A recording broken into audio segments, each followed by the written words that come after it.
बिस्मिल्लाहिर्रहमानिर्रहीम। सेठ रहमान के साथ आने वाली औरत लुबना थी। हाँ, वही मेरी यूनिवर्सिटी की सबसे खूबसूरत और तरहतार लुबना, जिसकी शादी सेठ आबद नामी एक दौलतमंद कबाड़िए से हो गई थी।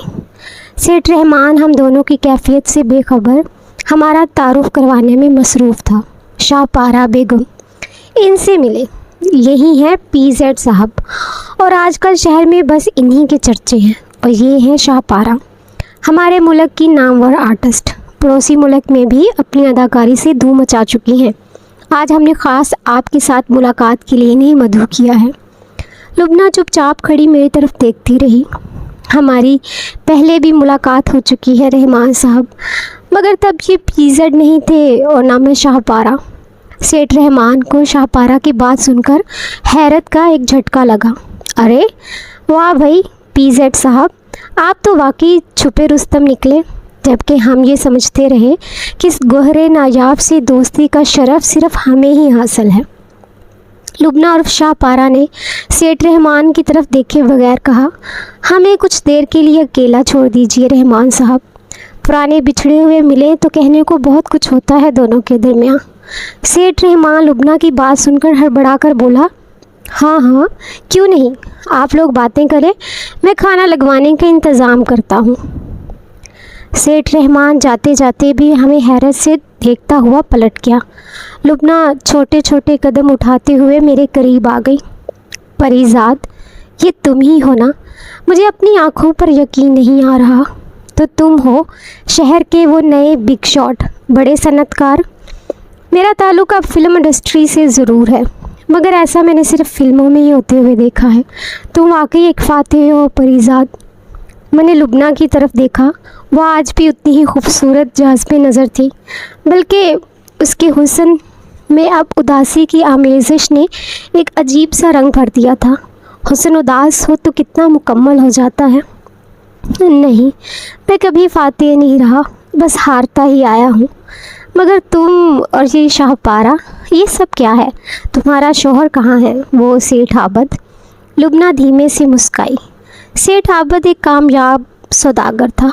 उसे जब तक इस शादी के सौदे में अपना फ़ायदा नज़र आया, उसने मुझे अपने साथ रखा, और जब सूद समेत सारा मुनाफा वसूल हो चुका तो उसने 3 लफ्ज़ कहकर मुझे आज़ाद कर दिया। तुम नहीं जानते परेज़ाद, उसे सौदेबाजी खूब आती थी। मैंने गहरी सांस ली। नहीं, मैं अच्छी तरह जानता हूँ कि वो कैसा सौदेबाज था। लुबना ने चौंक कर मेरी तरफ देखा। ओह, इसका मतलब मेरा शक सही था। उसने तुमसे भी तुम्हारी शायरी का सौदा किया था।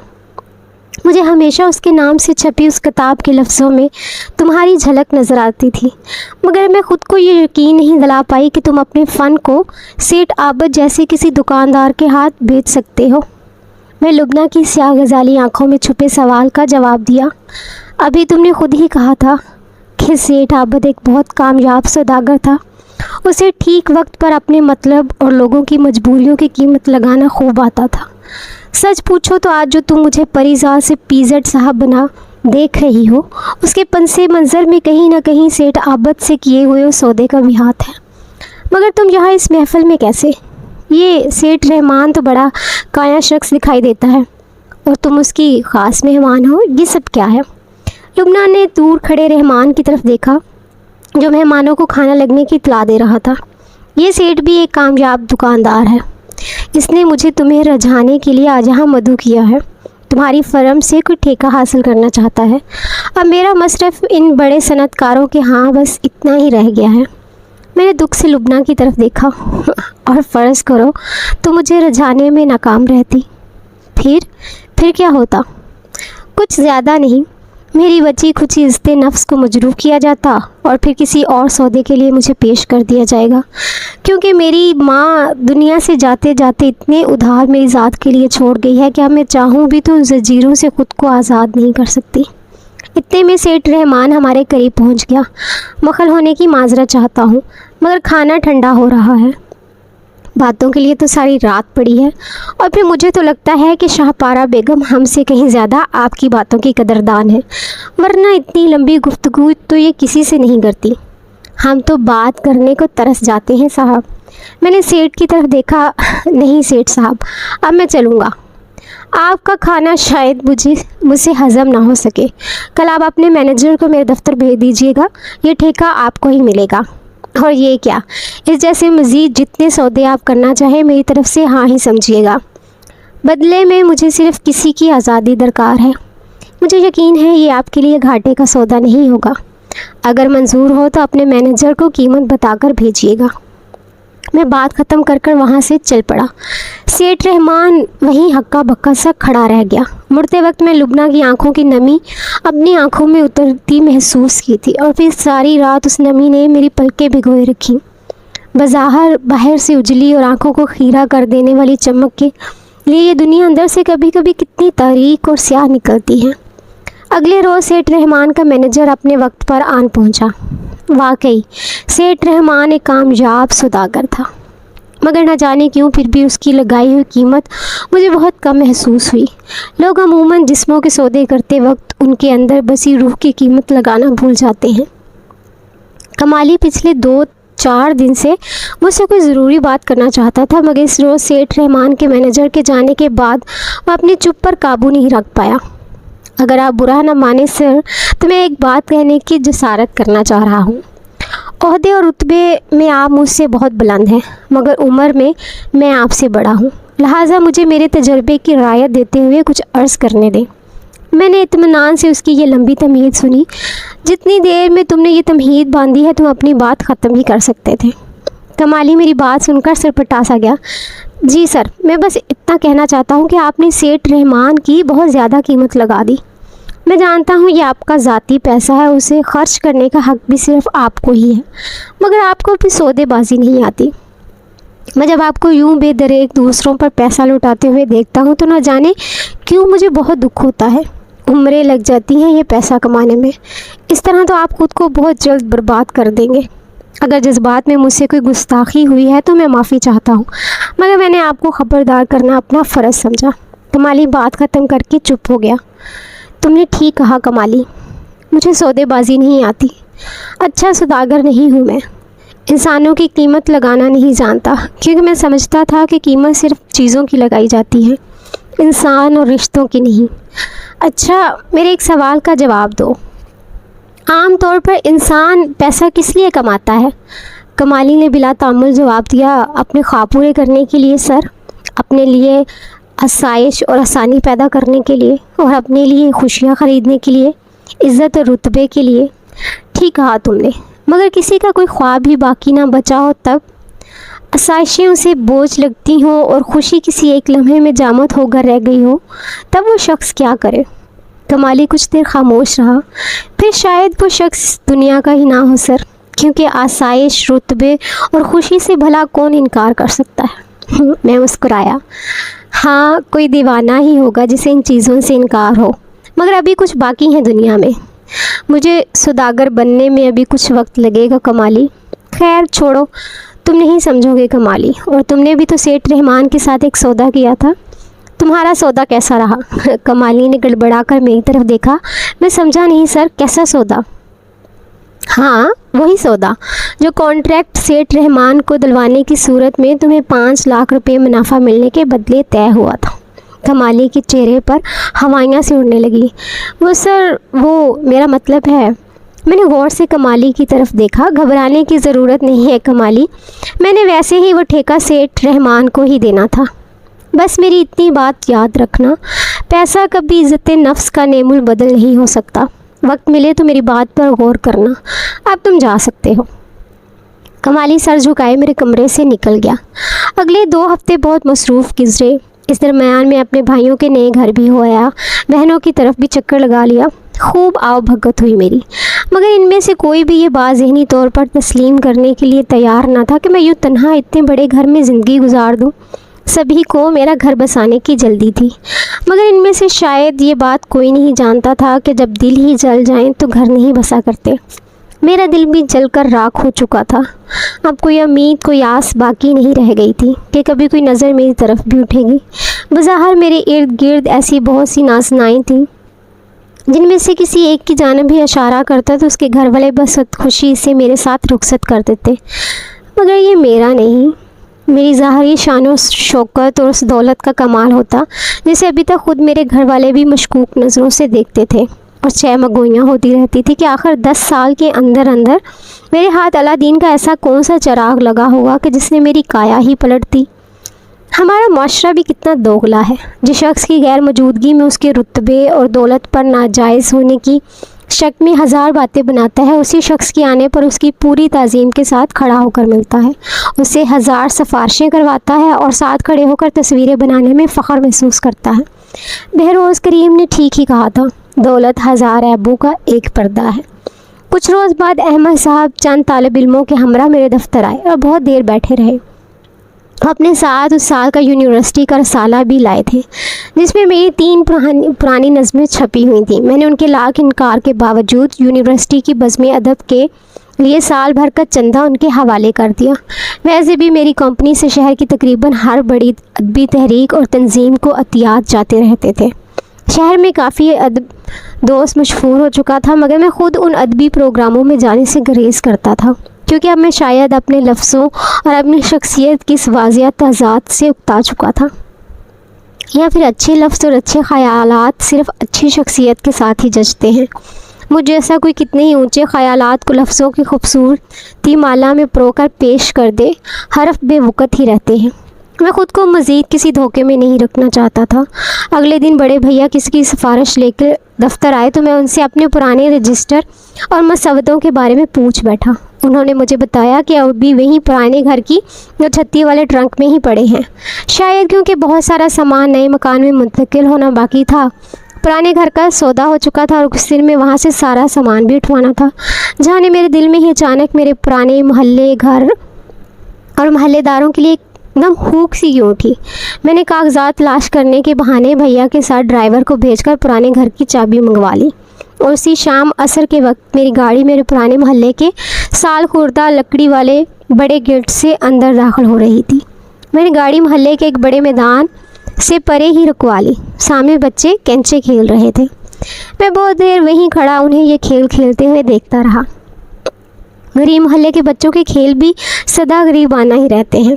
کبھی میں بھی اپنی گلی اور اسی میدان میں باقی بچوں کے ساتھ سارا دن کینچے اور گلی ڈنڈے کا کھیل کھیلا کرتا تھا، اور شام کو چھپن چھپائی۔ مگر زندگی میرے ساتھ ابھی تک چھپن چھپائی کا ہی کھیل کھیلتی آ رہی تھی۔ محلے کے پرانے مکینوں میں کوئی دکھائی نہیں دیا، زیادہ تر نئے چہرے نظر آ رہے تھے۔ غربت البتہ وہی پرانی تھی۔ میں نے کبیر خان کو اپنے گھر کا دروازہ کھولنے کا کہا اور پھر سے گاڑی کی جناب واپس بھیج دیا، کیونکہ میں نہیں چاہتا تھا کہ وہ میری آنکھوں میں اترتی نمی دیکھ سکے۔ ہمارے کچھ جذبات اور محسوسات بہت ذاتی ہوتے ہیں، میں انہیں کسی کے ساتھ بانٹ نہیں سکتے۔ بہت دیر تک اپنے گھر کے چھوٹے سے صحن میں کھڑا ان بیتے دنوں کو یاد کرتا رہا، جب میں دنیا کے ہر غم سے آزاد اپنے چھوٹے قدموں سے صحن میں دوڑتا پھرتا تھا۔ باورچی خانے سے اماں کی باجیوں کی ڈانٹنے اور سگڑاپے کے گڑ سکھانے کی آوازیں آتی رہتی۔ ابا صحن میں اپنا حقہ سنبھالے کھانستے اور اخبار پڑھتے رہتے۔ میں مٹی کے صحن میں اپنا پرانی ٹین کی بنی کھلونا موٹر کار کے لیے راستہ بناتا رہتا، اور دن میں 100 مرتبہ اس زنگ لگی کار کو اماں کے دوپٹے سے چمکاتا رہتا۔ ایک لمحے میں ہی میرے آس پاس یہ سب کچھ اس شدت سے میری یاد کے جھرکوں سے باہر جھلکا کہ وہ سب لمحے میں پھر سے زندہ ہو گئے، حتیٰ کہ میں اس وقت ابا کے حقے کا کڑوا دھواں اور باورچی خانے سے آتی گرم پھلکوں کی مہک بھی محسوس کر سکتا تھا۔ کاش میں ساری زندگی وہی 5-6 سالہ پریزاد ہی رہتا، کبھی بڑا نہ ہوتا۔ جانے ہم اتنی جلدی بڑے کیوں ہو جاتے ہیں؟ ہر بچہ اپنی ماں کے لیے پریزاد ہی تو ہوتا ہے، تو اگر میری بھولی بھالی ماں نے مجھ جیسے کا نام بھی پریزاد رکھ دیا تو ایسا کیا گناہ کیا؟ میری آنکھوں سے ٹپ ٹپ آنسو بہنے لگے۔ اچانک مجھے اپنے کانوں میں ابا کی آواز بھی گونجتی محسوس ہوئی، پریزاد بیٹا، تم پریزاد ہی ہو نا؟ میں جھٹکے سے اپنے خیالات کی دنیا سے واپس لوٹ آیا۔ کوئی مجھے واقعی پکار رہا تھا جسے میں ابا کی آواز سمجھا تھا۔ وہ ہمارے محلے کے ایک بزرگ بشیر چچا کی آواز تھی۔ میں نے جلدی سے اپنی آنکھ پہنچ کر پلٹ کر دیکھا घर का दरवाज़ा खुला देखकर गली से गुजरते हुए कुछ पुराने मोहल्लेदार गली में जमा हो चुके थे। ये सब वो लोग थे जिनके हाथों में मेरा बचपन खेला था। सभी घुल मिल गए और पुरानी यादों के सब दरीचे वाह हो गए। वो सब अब्बा के दोस्त और साथी थे और पुरानी बातें याद करके सभी बैक वक्त खुश और गमगीन से हो गए थे। गोया यादें माजी मेरे लिए ही अजाब नहीं थी, और भी बहुत थे जो इस अजाब से दो चार थे। वो सब मेरी तरक्की देखकर हैरान और दिल से खुश नज़र आ रहे थे। ये पुराने मोहल्लेदार भी बड़े दिलचस्प रिश्ते में बंधे होते हैं। जब तक साथ रहते हैं ज़्यादातर एक दूसरे से खफा और झगड़ते रहते हैं, मगर इन्हीं में जब कोई एक पिछड़ कर कहीं और चला जाता है और अरसे बाद मिलता है तो ये सारे खून के रिश्तों से भी बढ़कर उसे याद करते हुए यूँ इस्तकबाल करते हैं जैसे वह हमसाया नहीं कोई माँ जाया हो। ये इंसानी रिश्ते हमेशा दूर जाकर ही खूबसूरत क्यों बन जाते हैं? फासले हमारे रवैयों में इतनी बड़ी तब्दीलियाँ कैसे ले आते हैं? ये क्या घोरक धंधा है। नुक्कड़ वाले मंजूर चचा को अचानक कुछ याद आ गया। अरे हाँ परीजाद बेटा, वो मिर्ज़ा साहब का पूछने ज़रूर जाना, बहुत बीमार रहते हैं आजकल, ज़ईफ़ भी बहुत हो गए हैं। मिर्ज़ा साहब का नाम सुनते ही मेरा गाल अचानक जलने लगा। उनका लगाया हुआ तमाचा आज तक मेरे जहन के किसी नहाखाने में गूंज रहा था, और तभी अचानक ही वो आफते जहाँ नाहिद याद आ गई। उसका तो माजिद से रिश्ता हो गया था, जानिया वो कैसी होगी। मोहल्ले के बच्चे गाड़ी के गिर जमा थे और ड्राइवर उन्हें भगाने के लिए मुख्तलिफ तरीके आजमा रहा था। मैं धड़कते दिल के साथ मिर्ज़ा साहब के दरवाजे के सामने रुक गया। फिर मुझे खुद ही अपनी हालत पर हंसी आ गई।